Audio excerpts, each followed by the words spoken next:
વિકસે વિલસે સૌનું જ્ઞાન, આવો રચીએ સૌ સંધાન. દર્શક મિત્રો, સંધાનમાં સ્વાગત છે.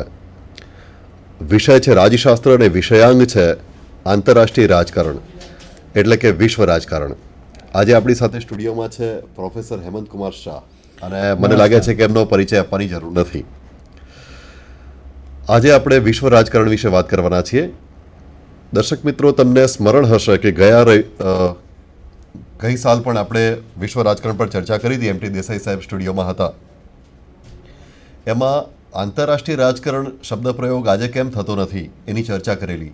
કારણ કે આજે માત્ર રાષ્ટ્રો વચ્ચેનું રાજકારણ રહ્યું નથી, એમાં જે રાષ્ટ્ર નથી એવા અદાકારો પણ હવે ભૂમિકા ભજવી રહ્યા છે.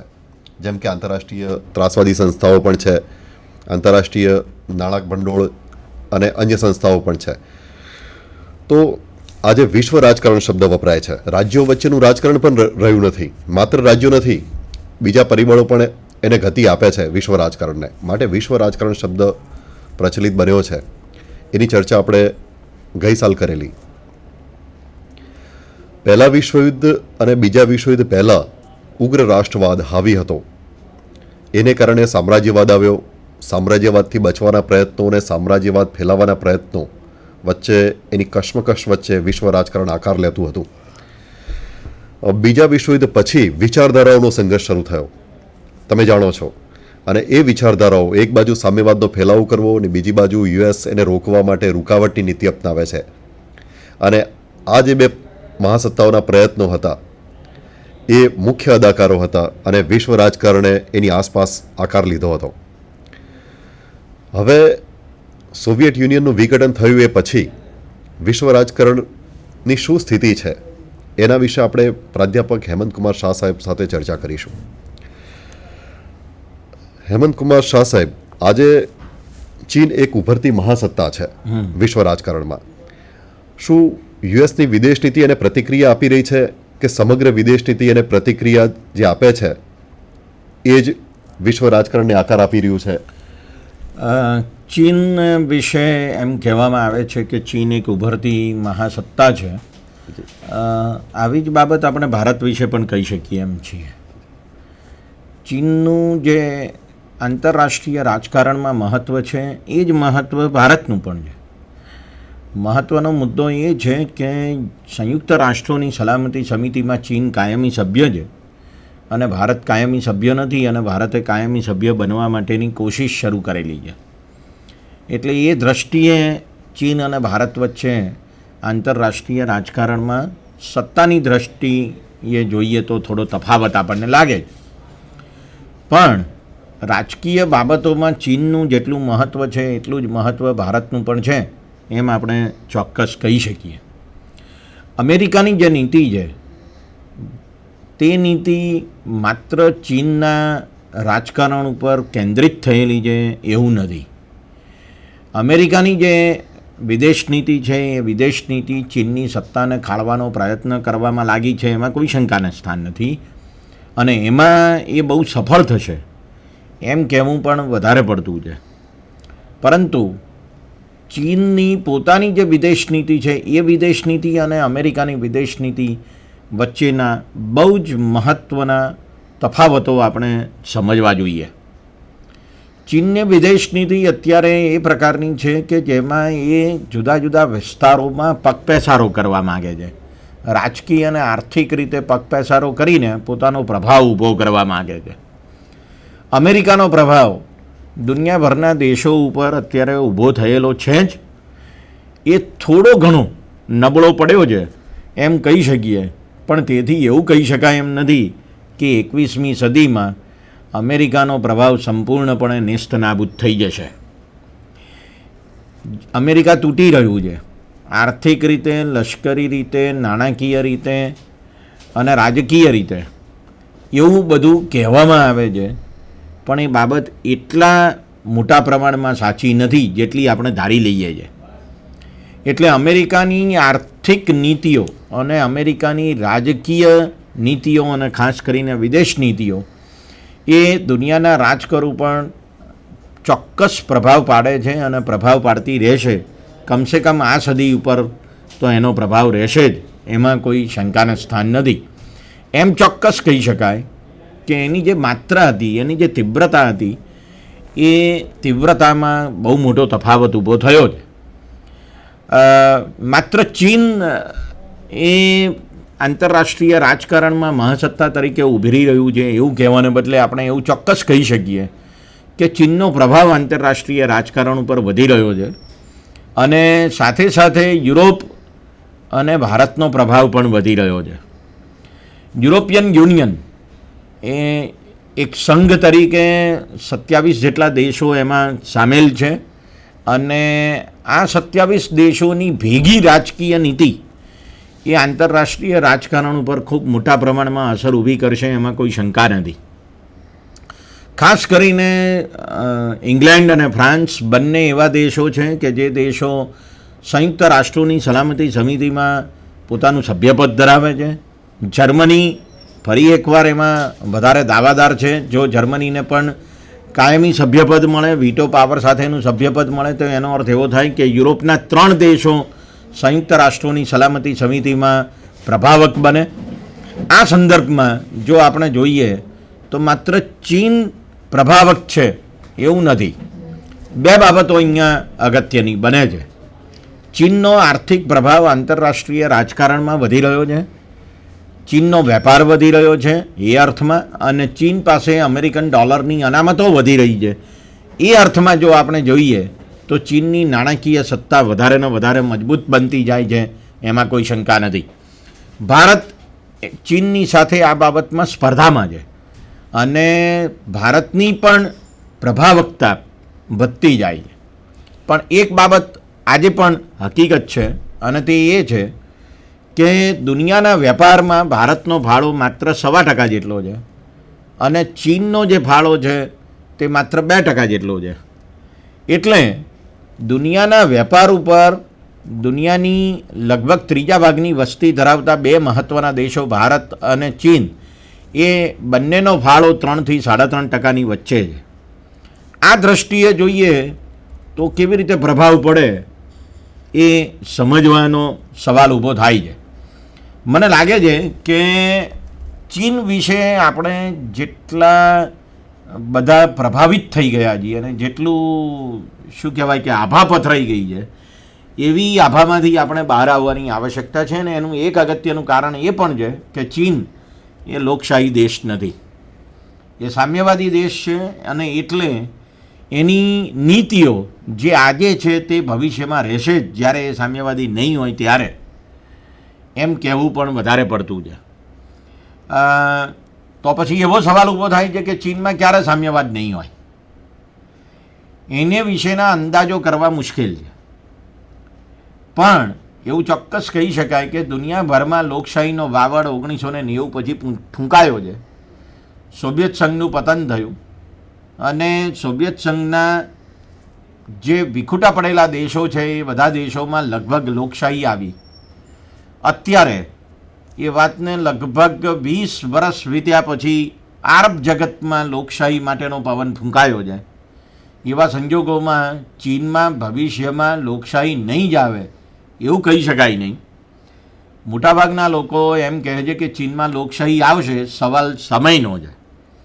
અને જો સમય એ 21મી સદીનો જ હોય તો એમ ચોક્કસ કહી શકાય કે ચીનની વિદેશ નીતિ આજે જે પ્રકારની છે તેવા પ્રકારની ભવિષ્યમાં નહીં હોય. અને એ દ્રષ્ટિએ આપણે એમ ચોક્કસ કહી શકીએ કે અમેરિકાની વિદેશ નીતિ એ માત્ર ચીન ઉપર કેન્દ્રિત થયેલી છે અથવા ચીનની સત્તાને ખાળવાના સંદર્ભમાં ઊભી થયેલી છે એવું નથી. મને એવું લાગે છે કે અત્યારે તો અમેરિકાની વિદેશ નીતિ માત્ર એક મુદ્દા ઉપર આધારિત છે અને તે છે આતંકવાદને કેવી રીતે ખાળવો, દુનિયાભરમાં આતંકવાદીઓનો પ્રભાવ ન વધે અને દુનિયાભરમાં લોકશાહી ઊભી થાય. આ 2 બાબતો ઉપર અમેરિકા વિશેષ પ્રમાણમાં ધ્યાન આપે છે એવું આપણે ચોક્કસ કહી શકીએ. હેમંતભાઈ, ચર્ચાનો એક ઉદ્દેશ એ પણ હોય છે કે લોકમાનસમાં જે કેટલીક ખોટી માન્યતાઓ હોય એને ઓગાળવાનો, બરાબર, અને હકીકતોથી લોકોને રૂબરૂ કરાવવાનો. અને આ ચીન વિશેની જે માન્યતા હતી એને આપણે ઓગાળી શક્યા છીએ મને લાગે છે કે આ ચર્ચા દ્વારા, કે લોકો એમ માને, છાપા મીડિયા, કે ચીન મહાસત્તા તરીકે ઉભરી રહ્યું છે, આપણી પર ખતરો છે. આજે સમાચારો હોય છે, ચીનના સૈનિકો આપણી સરહદોમાં ઘૂસી આવે છે અને આપણે કંઈ કરી શકતા નથી, આ બધું, તો આપણે ધારીએ છીએ એટલો ખતરો નથી કે ચીન એકમાત્ર હવે મહાસત્તા તરીકે ઉભરી આવશે દિવસે દિવસે. અમેરિકાની સત્તા નબળી પડી રહી છે, એ વાત એટલી સાચી નથી. બરાબર. બીજું એક આંતરરાષ્ટ્રીય પરિબળ ત્રાસવાદ છે. તો આ ત્રાસવાદ વિશે શું કહેવું છે કે ત્રાસવાદી પરિબળોને વિશ્વ રાજકારણને ગતિ આપી રહ્યા છે? હા, આપનો મુદ્દો બિલકુલ સાચો છે. આંતરરાષ્ટ્રીય રાજકારણમાં અત્યારે જો કોઈ સૌથી વધારે મહત્ત્વનો મુદ્દો હોય તો તે ત્રાસવાદ અથવા આતંકવાદ છે. અને 9/11 સપ્ટેમ્બરની 11મી તારીખે 2001ના રોજ અમેરિકા ઉપર અલ કાયદાના આતંકવાદીઓએ હુમલો કર્યો, તે પછી જગતનું રાજકારણ બદલાઈ ગયું છે એવું ચોક્કસ કહી શકાય. ઘણા મિત્રો એમ કહેતા હતા કે 1973માં ઓપેક દ્વારા તેલનો ભાવ વધારો કરવામાં આવ્યો, એ પછી દુનિયાનું રાજકારણ બદલાઈ ગયું. એટલે ઘણા મિત્રો તો એમ પણ કહેતા હતા કે 1973 પહેલાંનું રાજકારણની વાંચન સામગ્રીનું શું મહત્ત્વ છે, આવા સવાલો પણ ઊભા કરવામાં આવતા હતા. બરાબર આવી જ બહુ જ મહત્ત્વની આ સદીની અત્યંત અગત્યની જે ઘટના છે તે ઘટના આ છે કે અમેરિકા ઉપર આતંકવાદી હુમલો થયો અને અમેરિકાએ એનો પ્રતિભાવ અફઘાનિસ્તાન ઉપર હુમલો કરીને, અફઘાનિસ્તાનનો લગભગ કબજો લઈને, ઈરાક ઉપર હુમલો કરીને અને ઈરાક ઉપરનો લગભગ કબજો મેળવીને આપ્યો. અને એ પછી અમેરિકાની જે નીતિ રહી છે તે એ રહી છે કે દુનિયાભરમાં જ્યાં જ્યાં આતંકવાદીઓ અમેરિકાના હિતોને નુકસાન કરનારા છે એ આતંકવાદીઓને જોરદાર પરચો આપવો, એમને પકડવા, મારવા અને સાથે સાથે એમના દેશોની સરકારોને ફરજ પાડવી કે જેથી એ આતંકવાદીઓ સાફ થઈ જાય. મને લાગે છે કે દુનિયાના રાજકારણ ઉપરનો આ સૌથી મહત્ત્વનો પડકાર છે આતંકવાદનો, અને ખાસ કરીને તેમાં ઇસ્લામી આતંકવાદનો. અલ કાયદા અને એવા બીજા અનેક જૂથો છે કે જે જૂથોએ દુનિયાભરમાં આતંક ફેલાવ્યો છે અને એમનો ઈરાદો બહુ સ્પષ્ટ છે. જો તમે આ ઈરાદાને પકડવામાં, સમજવામાં સફળ થાવ તો એમને નાથવામાં પણ સફળ થઈ શકો એમ મને લાગે છે. 1979માં જ્યારે ક્રાંતિ થઈ ઈરાનમાં, ત્યારે તહેરાનના રસ્તાઓ ઉપર જે સરઘસો નીકળેલા, એ સરઘસોમાં એક મોટું પ્લે કાર્ડ હતું અને એ પ્લે કાર્ડમાં એવું હતું, નાઇધર ઈસ્ટ નોર વેસ્ટ, ઇસ્લામિક. પૂર્વ પણ નહીં, પશ્ચિમ પણ નહીં, બધું જ ઇસ્લામી, બધું જ ઇસ્લામી. એનો ઈરાદો બહુ સ્પષ્ટ છે કે દુનિયાભરમાં એમને ઇસ્લામ જોઈએ છે.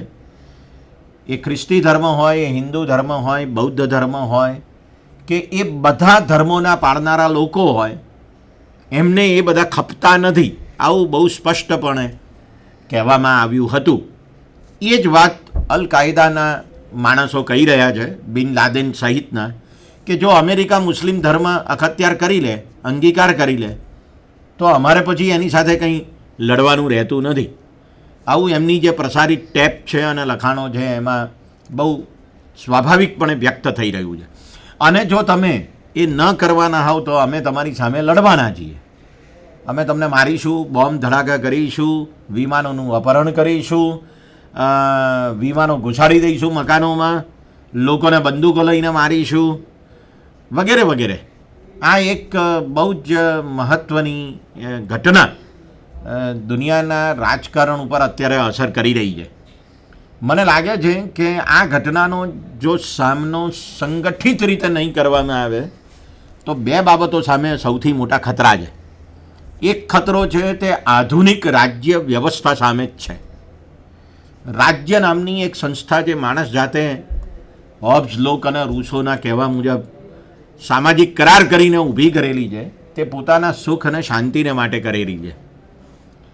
આ ત્રણેય વ્યક્તિઓએ જે સિદ્ધાંત આપ્યો છે સામાજિક કરારનો, તેનો અર્થ જ એ છે કે માણસોએ અંદરો-અંદર ભેગા થઈને એક કરાર કર્યો અને કરારને આધારે રાજ્ય નામની સંસ્થાની રચના થઈ અને માણસે પોતાના સુખને માટે જે સંસ્થાઓનું નિર્માણ કર્યું એમાંની અત્યંત મહત્ત્વની જો કોઈ સંસ્થા હોય તો તે રાજ્ય નામની સંસ્થા છે. આ આતંકવાદ છે તે રાજ્ય સામે જ મોટો પડકાર ઊભો કરે છે, રાજ્યના અસ્તિત્વની સામે મોટો પડકાર ઊભો કરે છે. એટલે મહત્ત્વનો મુદ્દો પછી એ આવે છે કે આતંકવાદીઓએ રાજ્ય સામેના પડકારને જે ઊભો કર્યો છે તેને કેવી રીતે ઝીલી લેવો અને રાજ્ય એનો પ્રતિકાર કેવી રીતે કરવો, આ એક મહત્ત્વની બાબત છે. મને લાગે છે કે અમેરિકા એક રાજ્ય તરીકે જે રીતે એનો પડકાર કરવા માગે છે એ રીતે એ પડકાર કરી રહી છે. અને તમે જોઈ શકો છો કે 9/11 પછી અમેરિકામાં એક પણ આતંકવાદી ઘટના બની નથી, અથવા જેને અત્યંત નોંધપાત્ર કહી શકીએ એવી કોઈ ઘટના બની નથી. પણ એનો અર્થ એવો નથી થતો કે અમેરિકાના હિતો દુનિયાભરમાં જ્યાં જ્યાં ઊભા થયેલા છે ત્યાં ત્યાં આતંકવાદી ઘટનાઓ નથી બની. મુદ્દો એ છે કે આ જે પડકાર ઊભો થઈ રહ્યો છે એ માત્ર અમેરિકા સામેનો પડકાર નથી, પણ એ દુનિયાભરના દેશો સામેનો પડકાર છે. એટલે માત્ર અમેરિકા નામના રાજ્ય સામેનો પડકાર છે એવું નથી, પણ એ ભારત સામેના રાજ્યનો પણ પડકાર છે, ભારત નામના રાજ્ય સામેનો પણ પડકાર છે, પાકિસ્તાન રાજ્ય સામેનો પણ એ પડકાર છે, અને દુનિયાભરના દેશોમાં જે રાજ્ય વ્યવસ્થા છે એની સામેનો પડકાર છે. એનું એક અગત્યનું કારણ એ છે કે આ આતંકવાદીઓનું એક આંતરરાષ્ટ્રીય સંગઠન છે. એટલે બધા રાજ્યો જો ભેગા થઈને એને નાકામયાબ ન બનાવે તો એકલ દોકલ રાજ્ય કદી પણ આતંકવાદને નાથવામાં સફળ ના થઈ શકે એવા પ્રકારની પરિસ્થિતિ છે. એટલે એનો અર્થ એવો થયો કે આંતરરાષ્ટ્રીય સહકાર આતંકવાદને નાથવાને માટે સંપૂર્ણપણે અનિવાર્ય છે.